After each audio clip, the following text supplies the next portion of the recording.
It was a dark night in the Garden of Gethsemane. Jesus was praying alone, his heart heavy with sorrow. He knew what lay ahead. He knew betrayal was near, and suddenly, the quiet of the garden shattered. Judas, one of his own disciples, came forward, not with kindness, but with a kiss, the signal. The soldiers grabbed Jesus roughly, as if he were a criminal, though he had done no wrong. Peter, trying to protect his teacher, drew a sword, but Jesus stopped him, saying, "Those who live by the sword will die by the sword." Jesus willingly surrendered, knowing his fate. They bound him and led him away to face the leaders who despised him. Throughout the night, they accused Jesus of blasphemy, mocked him, spat at him, and struck him. They asked if he was the Son of God, and Jesus, calm and steady, replied, "You say that I am." Furious, they handed him over to Pontius Pilate, the Roman governor. Pilate was torn. He couldn't find a reason to condemn Jesus. He questioned him privately, but Jesus remained mostly silent, only saying, "My kingdom is not of this world." Pilate felt uneasy, realizing this was no ordinary man, but he was pressured by the crowd. Pilate offered to release a prisoner, hoping they would choose Jesus. But the crowd, stirred up by the priests, shouted for Barabbas, a notorious criminal, to be set free instead. "What shall I do with Jesus?" Pilate asked, and the people cried out, "Crucify him." Pilate washed his hands, symbolically distancing himself, yet he handed Jesus over to be crucified. They stripped Jesus of his clothes and placed a robe on him, mocking him as King of the Jews. Soldiers twisted thorns into a crown and pressed it onto his head, causing blood to stream down his face. They laughed and struck him, calling out, "Hail, King of the Jews!" But Jesus endured in silence, full of sorrow yet unwavering in love. The soldiers then took the heavy wooden cross and laid it upon his shoulders. They led him through the streets, forcing him to carry his cross to Golgotha, the place of the skull. The crowd jeered, some spitting, some throwing insults, while others watched in silent horror. Jesus stumbled, exhausted from the beating, his body weak and trembling, but he pressed on, step by painful step. At one point he fell, unable to continue, and a man named Simon from Cyrene was forced to carry the cross for him. Finally, they reached Golgotha.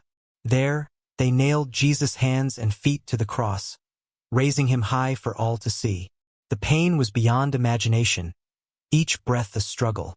Above him, they placed a sign, mocking, "Jesus of Nazareth, King of the Jews."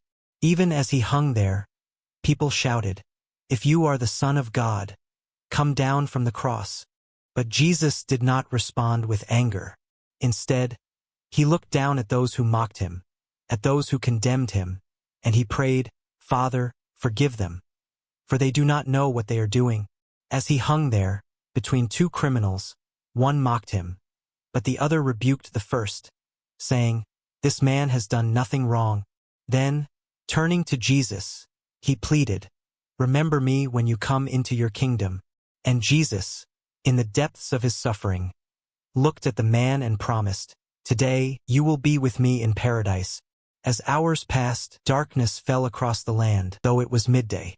It was as if creation itself mourned. People looked around, fearful and confused by the unnatural darkness. Jesus, suffering beyond words, cried out, my God, why have you forsaken me?" It was a moment of deep pain, a feeling of abandonment, yet he knew the purpose.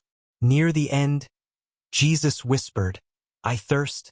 Someone dipped a sponge in sour wine and held it up to him.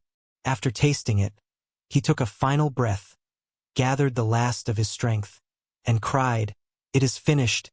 His mission was complete. He then spoke, "Father, into your hands I commit my spirit."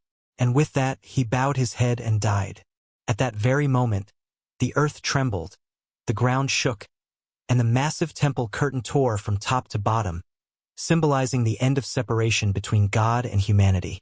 Those around, even the Roman centurion who witnessed his death, were struck with awe and fear, saying, "Truly, this was the Son of God."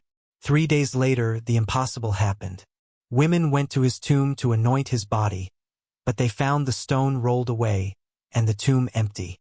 An angel appeared to them, saying, "He is not here. He has risen, just as he said." Jesus had conquered death. The disciples soon saw him, alive, full of life and love.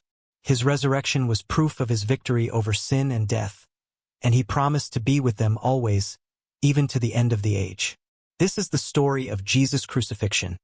Not an end, but a beginning. A story of sacrifice, forgiveness, and unbreakable love.